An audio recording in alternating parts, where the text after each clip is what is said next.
Queridos, a paz do Senhor Jesus, nós vamos falar nessa semana sobre um assunto maravilhoso, a graça de Deus e as obras dos filhos.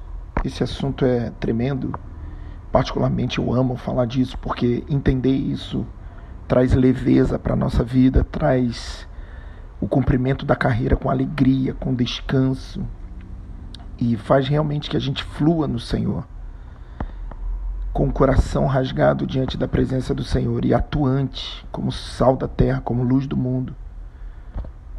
Porque o Senhor realmente tem na nossa vida o propósito de manifestar através de nós, individualmente, como igreja, nessa terra, nesse mundo caído, as obras do Filho, as obras de Cristo.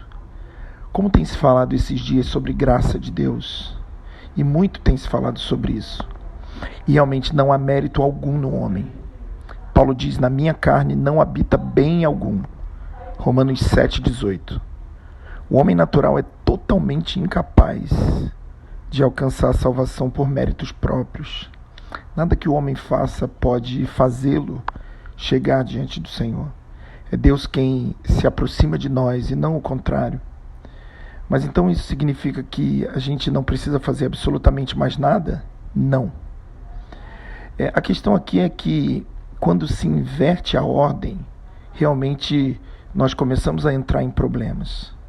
Quando nós fazemos algo para sermos reconhecidos, quando nós fazemos algo para recebermos algo em troca, quando nós fazemos algo para alcançar a salvação, isso é uma insanidade, nada se pode fazer.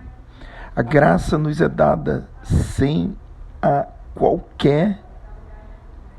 o qualquer merecimento da nossa parte. Nós não fizemos absolutamente nada para receber a graça do Senhor. As obras, elas precisam ser feitas como respostas da valorização dessa graça recebida. Quem recebe muito, automaticamente reage àquilo que tem recebido, aquilo que tem valorizado, que tem recebido.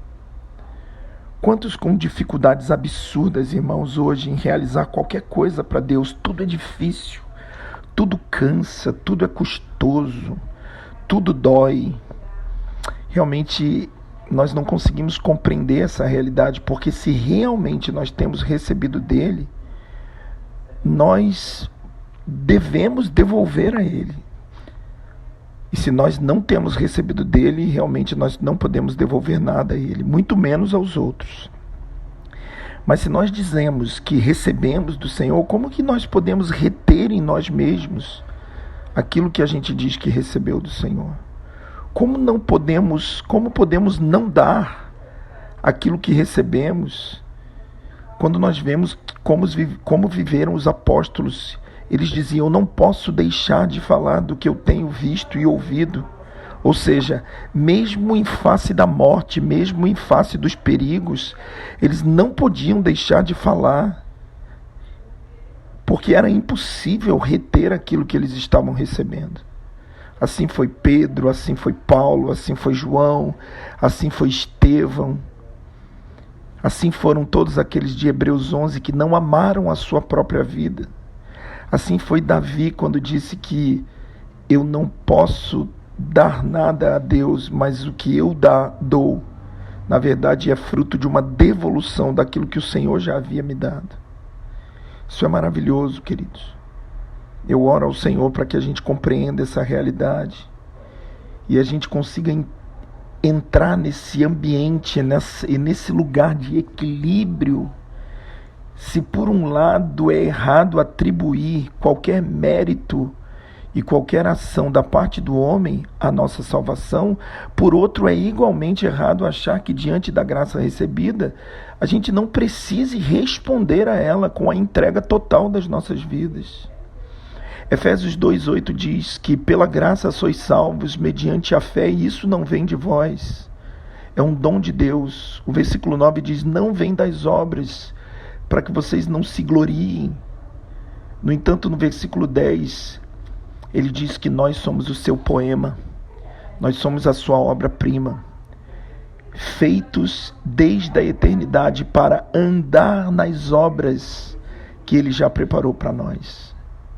Se nós colocamos em ordem certa, irmãos, a graça em primeiro lugar, mas não excluímos a necessidade de realizarmos, ou melhor, de andarmos nas obras que Ele preparou para nós como resposta a essa graça, nós vamos viver nesse curtíssimo espaço de tempo que temos aqui, em que nós estamos simplesmente correndo com um bastão para entregar à próxima geração.